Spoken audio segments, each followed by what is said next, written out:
বন্যার অবস্থা দিনের পর দিন বাংলায় খারাপ হচ্ছে, কারণ এবার আপনারা সবাই জানেন যে আবহাওয়া দপ্তর আগেই বলেছিল সারা ভারতবর্ষে অনেক বেশি বৃষ্টি হবে। এতদিন এল নিনো এফেক্টের পর এখন লা নিনা এফেক্ট চলছে। সারা দেশ জুড়ে প্রবল বৃষ্টিপাতের সম্ভাবনা আবহাওয়া দপ্তর আগেই বলেছে, এবং তার আমরা প্রতিফলন দেখতে পাচ্ছি। যেহেতু পশ্চিমবঙ্গ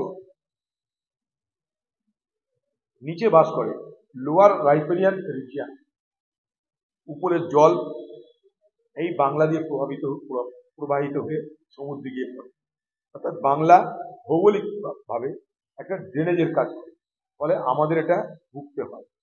কিন্তু প্রশ্ন হচ্ছে, পশ্চিমবঙ্গ সরকার জানে আমাদের এই রাজ্যের এই অবস্থা, কিন্তু তারা যে সতর্কতাটা নেওয়া উচিত, তার জন্য যে ব্যবস্থা করা উচিত, সেখানে তাদের মাথা ঘামানোর কিছু দেখছি না।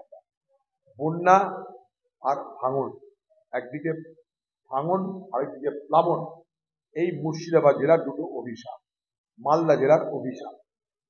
এই ভাঙনে মুর্শিদাবাদ জেলার ভূগোল পাল্টে যাচ্ছে।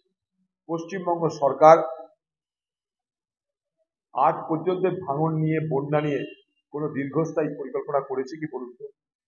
মনে করে দেখুন, ইউপিএ সরকার আমলে প্রণব মুখার্জিকে সামনে রেখে আমরা এই মুর্শিদাবাদ জেলায় কাঁদি মাস্টার প্ল্যান সফলভাবে করে আজকে মুর্শিদাবাদ এবং বীরভূমের এক বিস্তীর্ণ এলাকাকে বান মুক্ত করেছি।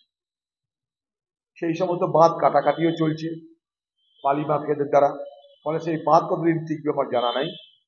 কিন্তু পশ্চিমবঙ্গ সরকার এই পশ্চিমবঙ্গের ভৌগোলিক অবস্থান অনুযায়ী বন্যা নিয়ন্ত্রণের জন্য, ভাঙন নিয়ন্ত্রণের জন্য আজ পর্যন্ত কোনো দীর্ঘস্থায়ী পরিকল্পনা করেছেন বলে আমার জানা নেই। তাই মুর্শিদাবাদের মানুষ যখন ভাঙনের কবলে পড়ে, তখন এখানকার এমপি এমএলএরা একটু চিৎকার মিৎকার করবে, মন্ত্রী আসবে, একটু ঘুরবে ফিরবে, হয়ে গেল। শুখা মরশুমে ভাঙনের কাজ করা উচিত, করবে না। শুখা মরশুমে প্লাবনের কাজ করা উচিত, করবে না।